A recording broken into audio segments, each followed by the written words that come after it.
be helper also. Yeah, there's this triangle. And we change roles all the time. So Buddha has compassion for it, like the helper let alone, it's okay. But the Buddha has compassion for the aggressor and the victim, because the Buddha sees, where does the victim come from? Okay, let's turn the whole thing around. Where will the aggressor go? What will the aggressor be in the future? A victim. So when we turn the other thing around, what was the victim? An aggressor. That's very difficult to accept. Especially if you only believe in one lifetime. So of course, if you only believe in one lifetime, the law of cause and effect, karma, does not work. Because then you can say, what about a child who is abused? So yeah, a child who is abused was an aggressor. That's very harsh to say, I know, but this is the only way that... This is one of the teachings that all the Buddhist schools actually agree on, is like karma.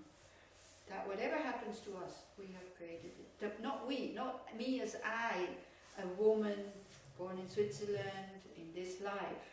Not necessarily somewhere, as a man, or somewhere as a monster, or whatever, in another lifetime. Wasn't the same person. We just think we are the same person, but actually we change moment by moment by moment by moment. There's another thing that this permanent I is doing. It makes things permanent. So that would be that. So that's the goal: is to attain full awakening in order to be able to benefit beings. So it's not just a wish to be able to benefit, but to really have the wisdom and the skills and the means. So that Buddha means awake. A fully awakened being can do. So that this will last a long time until we get there. So the wanting, do you want that? Would you want to have a mind which is free from all negative emotions? They can never come back up again? Yes. Huh? Yes. Very good. I mean, this should be the attitude. Yeah, of course. Immediately, I want that. Yeah. If you want to go on the Buddhist path, you need to think like this. If you start to think, a bit of anger, I would please still have, because otherwise, without anger, I am too shy to tell people what I think of them. So if when I'm angry, at least I have the courage to tell them what I think of them. Isn't it? Sometimes we think like that. For me, it's really hard to accept that there is that I can get to a place where I'm not suffering, to get enlightenment. It's really hard for me to accept that there is a way I can get that. Okay. That this method, that it makes you reduce your anger and increase your patience, for example. So it's like saying, I can see that when I drink the water decreases, but it's really hard to believe that there will be no water in the cup at one point. That's what you're saying. Yes, because it's more complicated than big glass. Of course it's more complicated, but it's exactly the same thing. I'm trying to... If you can reduce something... I'm sure I can reduce. I'm not sure I can get... But if you can reduce it, then you should also be able to eliminate it. Otherwise it doesn't make sense, what you're saying. Why is it so hard to believe? You see, it's so hard to believe because you think that you will be still, as a Buddha, you will still be a normal human being. You will not be a normal human being. You will maybe manifest as a human being. When you say these things, you don't know what the Buddha is. We take the Buddha down to our level and think the Buddha is a normal human being, a fully awakened being is a normal human being. Of course, normal human beings cannot. It's hard to accept that there is something that's not human. It's more than our... Really? It's beyond our cognition. Huh? It's beyond our understanding. It's beyond. Beyond our understanding. So... Well, I'm trying to find out and understand that. That's why I'm here and learning and everything. But it's hard to accept and understand that. Yeah, but because also you have to learn a lot still, Itai, because you know very little. So this is what I mean. So it's like, but as you go along, and especially with these things, when you see that I can actually decrease it, then you start to have faith that this works. And then when you start to get to know masters, like real masters, then you know people who are tortured and are not angry at the people who tortured and have absolutely no wish for revenge. Then you start to see that it's possible. But still that, I mean, the Buddhas, they would manifest as human beings, but they're not actually human beings. Yeah. There's different ways of how Buddha nature is hidden in us. They say, it's, for example, it's hidden like honey. Have you ever seen wild bees in the forest? Well, I'm afraid of it. Huh? I'm afraid of it. Yeah, but you can still look at them. Have you ever seen how they, like, of course, when now we exploit everything, so the bees are also exploited. We build little houses for them where you have the things inside, you can just pull them out. But the bees, they make nests with honey by themselves. They didn't need humans to make honey. They can do that by themselves, but then it looks different. It's like a big, like it's a round thing like that, and it's hanging somewhere on a tree, and all the bees are around. So the honey is inside. So the same way our Buddha nature is hidden. Like the honey by the bees. Because when you just see the bees, you would never try to, you don't see the honey. So if you don't know that there's honey in there, you will never go and look for honey. Or they say it's hidden like a very nice Buddha statue in a rag. Or they say it is hidden like a treasure in a cesspool. I like that one. Cesspool? Sewage? Okay, Indian toilet. Have you been to India? Okay.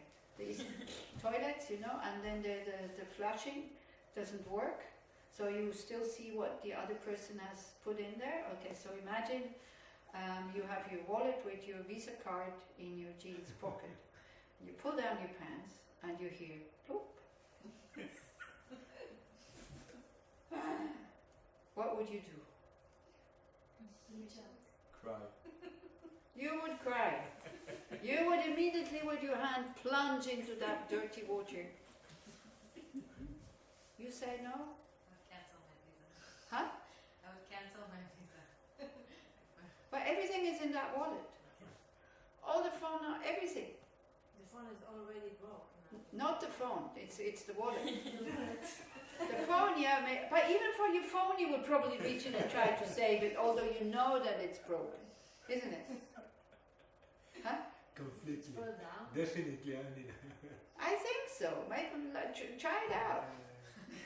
Try it out. You know that your phone will break if it's not like mine. Mine is a waterproof one, so I can plunge for it. Somebody gave it to me. It's one of these Sony phones. You can dive with them. I never tried it out. All the other phones, it goes in the water, you know it's broken. But still you would go instinctively, you would try to find it. So, now, you would never go with your hand into that thing, try and find something. So, the Buddha nature that we have to put, it's trust. It's the trust in the teaching when the Buddha says you have that nature. So, we leave aside a little bit what we know. We're not bringing the Buddha down to my knowledge so I can maybe do something with his teachings. We let go of that knowledge a little bit and go, what can I lose if I trust this? What can I lose if I trust that if I would be in a selfless state, I'd be totally happy? And the thing is, we have short moments of selfless state, where we don't think about ourselves, where we, like for example, you're in the car and there's I don't know how it is here, but in Switzerland in the winter, when it's snowing or when it's ice, and funny enough, everybody reacts in a really good way, because you have to go against where the car goes, yeah? And you don't have to think. You're not like, what shall I do now? You just react. This is a selfless state, and usually it comes out really well. Or if you're very good at sports, or dancing, like if you're a professional dancer or something like that, or you paint, or, there's moments where you totally lose yourself. You're not aware of anything, but a lot of things are happening, and what is happening is really good and it really flows. Do you know what I'm talking about? This is it. That's it. That's what we want to attain. And we know it from experience. And we know that these moments are amazing. But then the I comes in and goes, what's that? And then again, there's separation. I am doing something. So what you're actually trying to do also in the silent meditation, you try, like, slowly, when you are really focused, you become one with your breath. There's no more I am breathing, I am watching the breath. And this is when you have the ability to be totally aware and totally relaxed. Very often, mindfulness meditation, people focus too much. Yeah, they're quite kind of stressed on their breath. So then, also when I sometimes lead meditations, I started to tell them, maybe this is what you could do tomorrow morning. First, you really focus on your breath, if your object is the breath, if it's not an image or something. But then you try to let go a little bit, and you try to let the mind rest on the breath, so that it doesn't hold it so much anymore. And I would say, mindfulness is very beautiful, and you watch what comes up, and this and this and this. But when the mind is totally not focused, it's like, it's not working. I would say put some effort first into being concentrated before you start to watch feelings, emotion, thoughts and all this, because otherwise the mind is jumping from this to that and that. You'll never get any quietude in your meditation. I think it's really worthwhile just to take one object. It can be a body feeling, like your bum sitting on the cushion. That can be for 20 minutes. You just watch that, for example. Yeah. It's just to keep the mind present, that's all. Or it can be in, out, in, out, in, out. And then slowly, when the mind is stable, staying on the breath, then you can have quite deep experiences. Not of selflessness, but something similar. How did you say to look at to watch the breathing and then to let go a little bit and to rest on it? Yeah. First you anchor the mind on the breathing. That means anchoring is like you have an anchor, so it's a boat. So the boat stays more or less here, but still it goes what the way the mind goes. You're not really very firm on that spot. But when you feel that the mind is actually there, so that it's not too tight, then try to relax a bit. Try to release a bit. Try to let the mind... Rest is a good word. Let the mind rest. This is what we try to do in the meditation, to let the mind rest in the shamatha meditation. When we do analytical meditation, then a little bit different. Depends what kind of meditation you do. There's like different meditations, and you need to know what you're doing. Yeah? So I would suggest that you do that, because we said, oh no, Itai is guiding you anyway. Okay. Now, so what does one do if one doesn't believe that there is such a state that is totally free from suffering? Or totally free from negative emotion? Well, I don't know, Somebody tells you there's a treasure in your garden. You have two options. Either you trust it and you go look for it, or you don't trust it and then you don't look for it. Yeah. If a doctor tells you, like let's say you have diarrhea, and the doctor tells you, you shouldn't drink the water in India. You're in India, you have diarrhea. Doctor tells you shouldn't drink the water, but here there's a pill that can help you for the moment, and please boil the water or buy bottled water. Now, the water in India, it doesn't smell different from the water here. It doesn't taste any different. It doesn't look any different. Okay? So why don't we drink it? Why do we go through the trouble of we hate plastic bottles? It costs 12 rupees, or by now maybe 20. I don't know how much it costs now. 20? 30. Really? Depends where. Mamma mia, it used to be 12 when I was there. Anyway, 30 rupees. Also the rupees go down like really bad. So why do we go through the trouble of spending 30 rupees? Why? Not getting sick. Huh? Not to get sick. But do we know that it's the water that makes us sick? Trust. trust. That we trust. These things we trust, you know. You have terrible pain, somebody gives you a white thing and says, take this, it will help you. That we trust. Because you have an immediate effect. If you get the dirty water, you get an eri. I think it's... Sometimes. Okay. All the medicines always help. No. Still we trust. Still we trust. The Four Noble Truths. The Buddha came up with that. Okay? There is dissatisfaction. Is that true? He says the causes are greed, aggression, wrong views. Can we trust that? I think so. So why shouldn't we trust when he says it's possible to stop it? This is what you have to explore. Why don't I just trust? What am I afraid of? What am I afraid of? Because you're just blocking yourself. This is all it does. Your doubt. Or you look at your doubt, you say, I don't believe it. Okay. You'll never know. If it's possible, you know, whether there is a treasure in your garden, you will always only know when you found it. So you have to look. What will happen if I go looking for it? And what will happen if I don't look for it? And that I think your practice will become stronger when you do have faith. Trust. That there is this treasure hidden in our mind. That the Buddha nature is covered by negative emotions. Because otherwise it becomes kind of, a bit flaky. Not very serious. Okay. So that's what the Buddha said. There is suffering. Those are the causes for suffering. It's possible to stop or to eliminate all the suffering. How? By practicing the path. So when we look at the text where it says,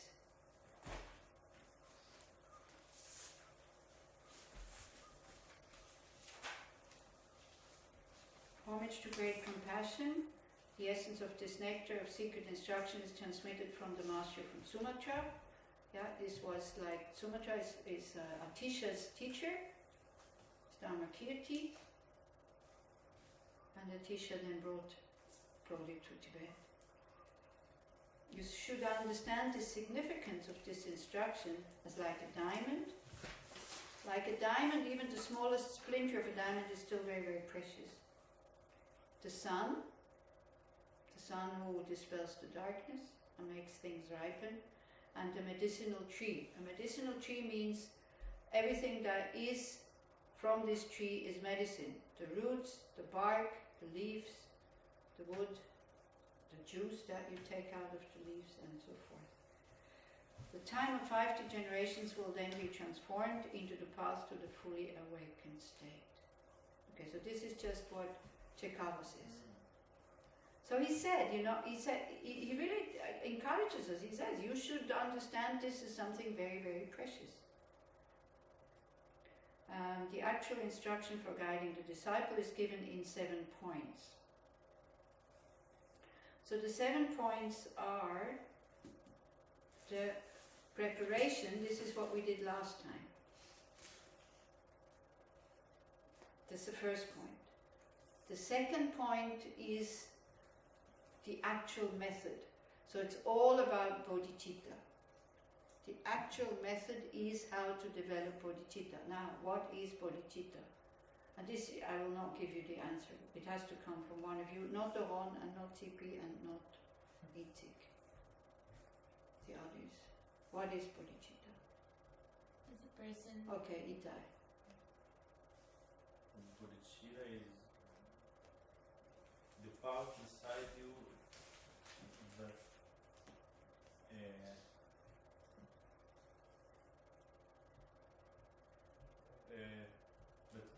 that contain the compassion inside you.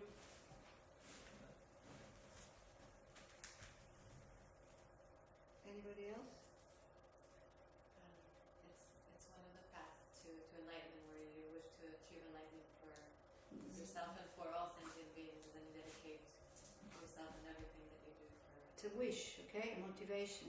It's in your mind. It's not a path outside anywhere. Bodhi, full awakening, chitta, mind. The mind, or the wish, or the motivation that wants to attain full awakening, that's one part. I have to attain full awakening, I have to liberate myself from samsara in order to benefit all sentient beings. And these two things need to go together. Okay? So the Hinayana tradition is self-liberation. That's it. So that you need, in order to do that, you need to train what? Tara? 3 trainings? To become an arhat? For liberation? Anybody? What was the The question? 3 higher trainings. What do people on the Hinayana path train? To get their own liberation. Yeah, but how? How to be. How tippy? Hey? Ethics, Okay. Higher ethics. Then? Huh? Etika. Ethics, higher ethics. Non-harming, becoming a non-harming person. Then? Concentration. Then? Wisdom. Exactly. These are the trainings. And how do they do that? By studying the Four Noble Truths or the 12 links of dependent arising. This is what is happening in the Hinayana tradition. Then you are not being reborn under the control of karma and delusions. And that's it, you become what is called an arhat, or a foe destroyer. Okay? The Mahayana path is this also. Like the first part is the same. I want to attain enlightenment for the benefit of all sentient beings. Now, the difference between a Hinayana Buddha and a Mahayana Buddha is what?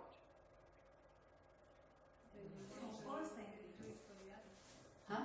You can't get Buddhahood. No, but the qualities. Oh, they still call themselves Pratyeka Buddhas and Charaka Buddhas. The qualities. It's okay, let's still call them Buddha to be You fair. eliminate all your negative emotions. Yeah, they have eliminated, the Hinayana Buddha has eliminated obstacles to liberation. It's called, like, all the negative emotions has eliminated. But still what remains is, The karma, No. the imprints, no? yeah, All our negative deeds. no. That's no more karma, but the flavor from the karma is still remaining. Like, if you walk on sand, footprint would be the karma. You take out the foot, the print is still there. And what is this called? This is obstacles to omniscience, exactly. A Mahayana Buddha has eliminated obstacles to omniscience. So this is bodhicitta. I need to progress further on the path. Only my own self-liberation is not enough. And just the wish to liberate sentient beings is also not enough. I need to have the skills. So in order to have the skills, I have to be omniscient, meaning seeing both truths, ultimate truth and conventional truth at the same time. Okay. So that's the main practice of this text, to practice bodhicitta. Ultimate and conventional. Now again, it's two different bodhicittas. What is ultimate bodhicitta? Do you remember last time I said there is the path, there's the basis, the path, and the fruit. What is the basis? Come on guys, this should be really this should come like that. The mind. Huh? The mind, yeah, good guess, but it's not. The two levels of existence, or the two truths. Ultimate truth, conventional truth. Ultimate truth is emptiness of things, and conventional truth is dependent arising of things. relative truth, how things exist and have a function and all that. How do we, so we need to understand the basis, we need to understand these two things. That's what we're working with. Nothing more than that, just that. So, for example, conventional truth, impermanence goes in there, karma goes in there, ethical conduct goes in there, compassion goes in there, generosity, like the five first perfections go in there. Death and impermanence, everything, all these things go in there. Why do we practice that? Why do we need to understand conventional truth? In order to be able to understand ultimate truth, like the emptiness of it. So you see, if we would be really sharp, the Buddha, all we would have to say, hey, come on, wake up, this is just a dream, and that's it. So we're doing all these practices to understand that from the beginning there was nothing there. It's crazy. It's really crazy, but that's the way it is. That's what Buddhism is. And there's still a reality. There's still conventional reality, but that reality will be totally different from what we see now. So this is why in the earlier Buddhist schools they thought nirvana and then that's it, it's finished. Whereas then when Mahayana came along, it continues because there's so many sentient beings. It continues, so you develop your mind to that state, so that you actually have the ability to help others. Okay? So the basis is two truths. Yeah. The path, The path is method and wisdom. But in order to understand the two truths, in order to understand conventional truth and ultimate truth, we need to practice the path, which is method. I just said what goes into method. okay. And wisdom, which is the wisdom of emptiness. And the fourth is the kayas. Yeah.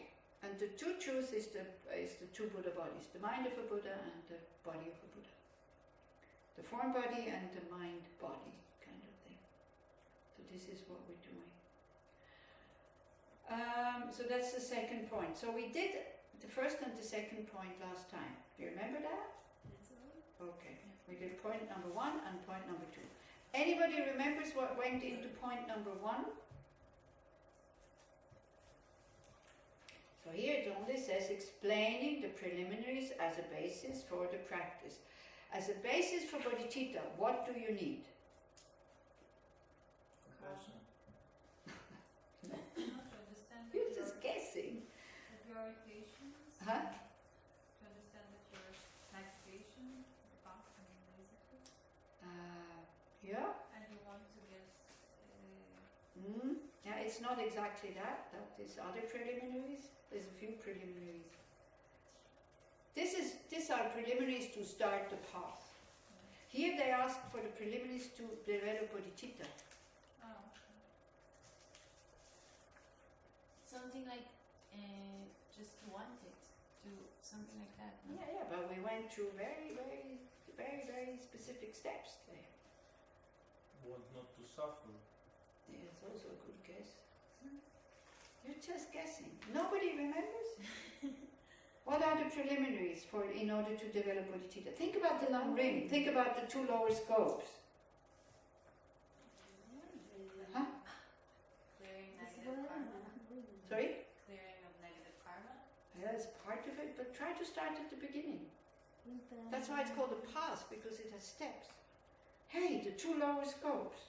The practices of the two lower scopes. Huh? What is human karma? Hey, try to go in steps. The lamrim, the two lower scopes. What do you start with? Do you mean the motivation? Precious human. Precious human rebirth. Next. Impermanence. Impermanence and death. Next. Karma. Karma. Next. Fertility of samsara. Huh? Fertility of samsara. Exactly. The suffering in samsara. These are the preliminaries. Why? Why do we need them before we start with bodhicitta?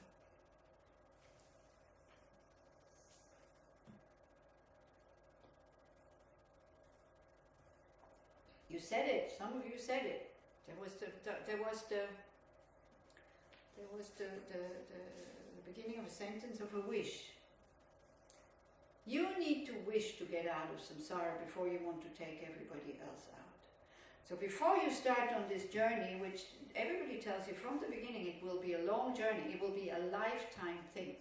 And not just one lifetime, but many, many, many lifetimes.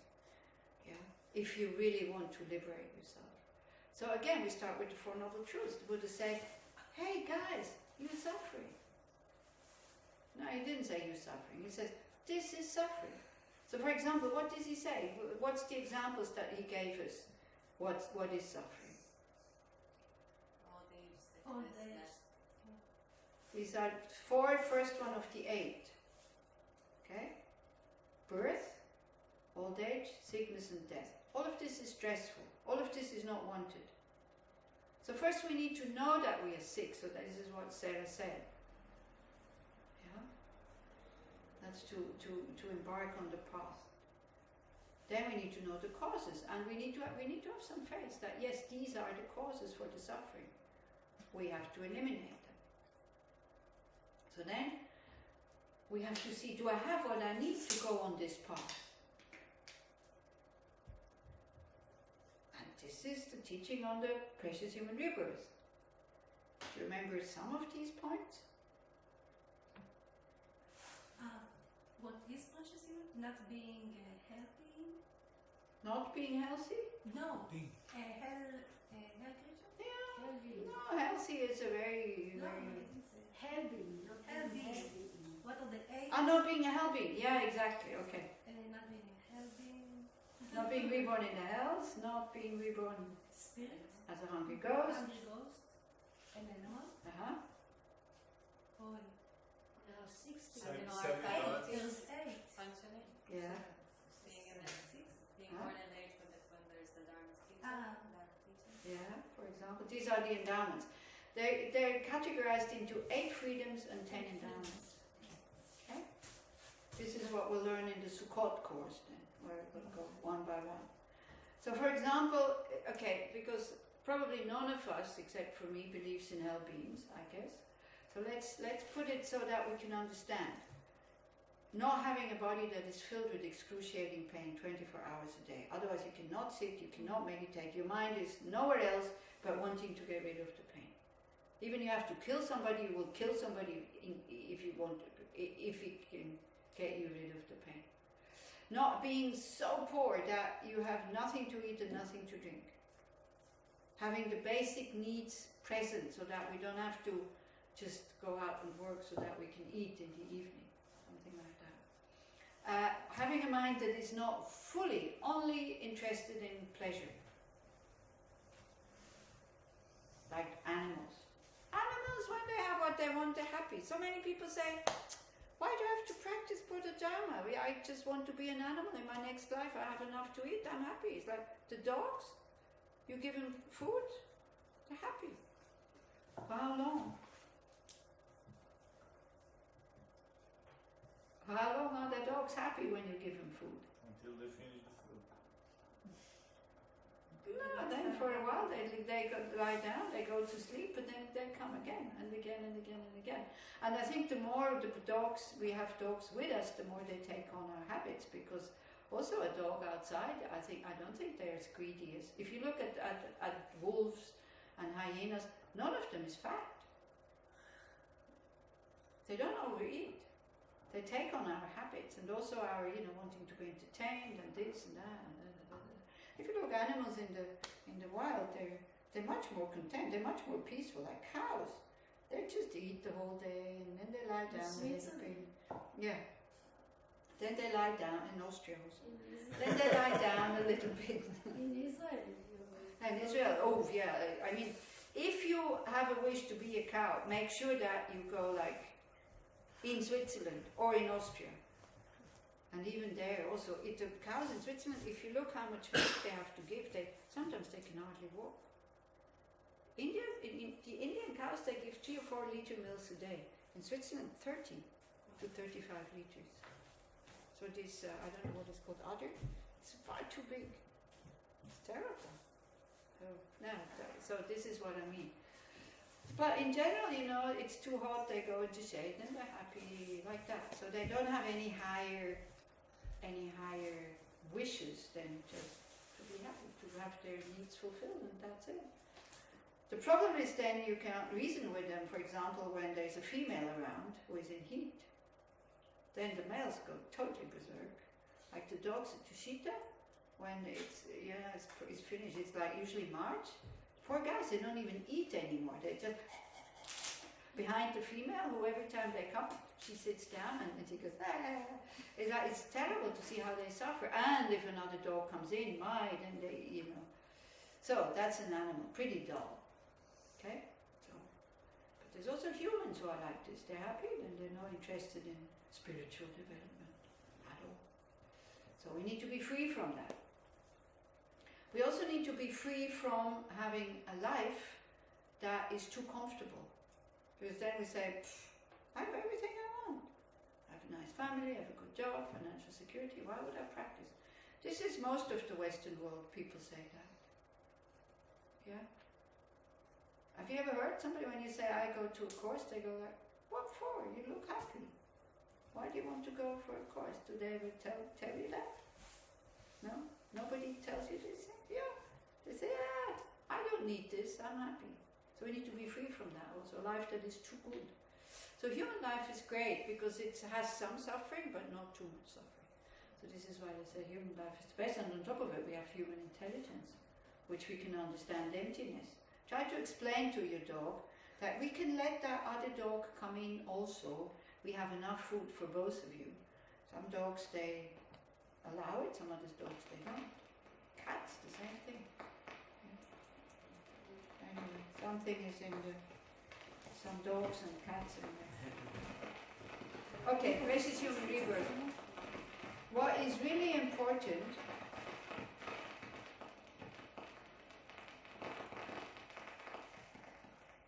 you can say it rains. It's like Tushita in the, you know, we used to have, when I was there, the old Gompa, they had corrugated iron roofs. So when it pours down like this is how it sounds. You cannot understand anymore what the person with the microphone is saying. It's so loud. Now they don't have this roof anymore. Okay. What we also need is faith, trust in our own ability and in, it's okay, you don't need to, they do. Just let it try to figure it out. Usually it's a little bit touching the cables and then it's okay, but now it's not really. You put down the sound, the volume. So faith and trust in our own ability, and faith and trust in the Buddhist teachings. So the way you get faith and trust in the Buddhist teachings is by studying them, and no other way. That's the only way you get faith and trust in the Buddhist teachings. Just looking at practitioners, that's, you know, they could be faking. We don't know if they're really that realized. Or having high expectations that all the people who practice that they should be Buddhas. This is also not so safe. Okay? We need to have people around us who accompany us on that path. We need teachings. We need a time where it's still considered to be a good thing to be kind. Where kindness is still being appreciated. That's also a little bit going out of the window, because people think we're kind, and people see that we are kind, they think we are naive. Unless we're kind to them, then they don't think we are naive. But if you're kind to others, everybody says, don't be so naive. People will just exploit you, isn't it? Anyway, so this is precious human rebirth. Do you think you have it? Yes. What do you mean? Huh? We have a human life. No, every human life is precious. I don't understand the question. Precious human rebirth. Do you think you have it? You people sitting here? Yes. Yeah. Okay, good. So then what do? We want to use it. We rejoice, first of all. We're very happy and we want to use it. So in order to get some, to give us some energy that we use it, we need to think about impermanence and death. Death is definite, the time of death is indefinite, and then we need to look, what will help me at the time of death? And this is for you to decide. Nobody else can tell you that. But what we can see is like the possessions won't help. We cannot take them with us. You see, like a refuge, okay? The mobile phone has become a refuge. People feel bored, people don't feel well, people, they go and they take the telephone and start to play around with it. This is actually why we take it away from you, so that you see how dependent you have become on this thing. So that the mind doesn't have the ability to go there. Because it's terrible. And you never look for something that is more trustworthy than the telephone, because you won't have it in the bardo, in the intermediate state. Yeah? And also we take it away because otherwise people, phone here and there, start to look at messages in the Gompa, and like I said, if everybody has a telephone, I'm not giving courses here anymore, because I see what will happen, so this is why. So I know that some people keep the telephone, that is their problem, it's not mine. And then at least they use them not here, they use them somewhere where nobody sees, okay? Be happy that we take it away from you.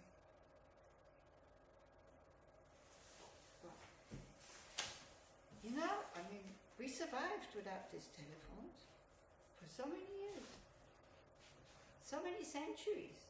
Human beings survived. If we would be so dependent on them, then there would be no humanity. Yeah? Anyway, so it won't last. So we look. Material possessions don't help at the time of death. Friends, family can no help. They don't prevent our death. We still have to go. And the body can no help, because it's the body that creates death. It's the body who dies, it's not you. So we learn not to identify so much with the body, so that we don't need to be so afraid of death. And we learn to be afraid of death in a way so that it prevents us from doing the things that we would have to regret at the time of death. Because we want to continue with the practice in our next life. Then what brings happiness, what brings suffering, is the next topic, is karma. So again, we could spend a whole day on karma. But I'm not going to go through all the factors. What does karma mean? I mean, some of it you should action, okay? Or intention sometimes also. What makes a full karmic act? 4 factors. Objects. Huh? An object. Intention. Intention. Action. Huh? The action. The action. The object. And being completion of happy the about act. it. Finishing the act. Okay, that makes a full karmic act, which then becomes what is called throwing karma. What is throwing karma? The seed. The seed. What happens? What does the throwing karma do? It becomes a fully ripened result, which means Suffering. it determines our next rebirth. So any actions that are not complete will not determine your next rebirth, will not become throwing karma, it becomes completing karma. What is completing karma? Completing karma. Is it all for the 5 points to get the finish? Isn't it? Completing karma. Like in lifetime, sometimes we're happy, sometimes we're unhappy. This is what creates happy feelings, unhappy feelings. Karma that wasn't like actions or intentions that were not very strong, or we didn't finish the action or something like that. You see, for example, the ripening karma for a human rebirth is a positive karmic imprint. Only positive. No negative karmic imprint can give you a human rebirth. Negative karmic imprint, the ripening result will be a rebirth in the lower states. Okay? But then you can be born with a human body but have a terrible life. So that's what? Completing. That is the completing karma. Exactly. That determines that. And that can change. It can change to, you can be reborn in Africa and there's an orphan, whatever, and somebody comes and adopts you and brings you to Switzerland or America or somewhere else. So you can change your karma? No. If you have the karma for the karma to be changed, yes. Because you see, karma is karmic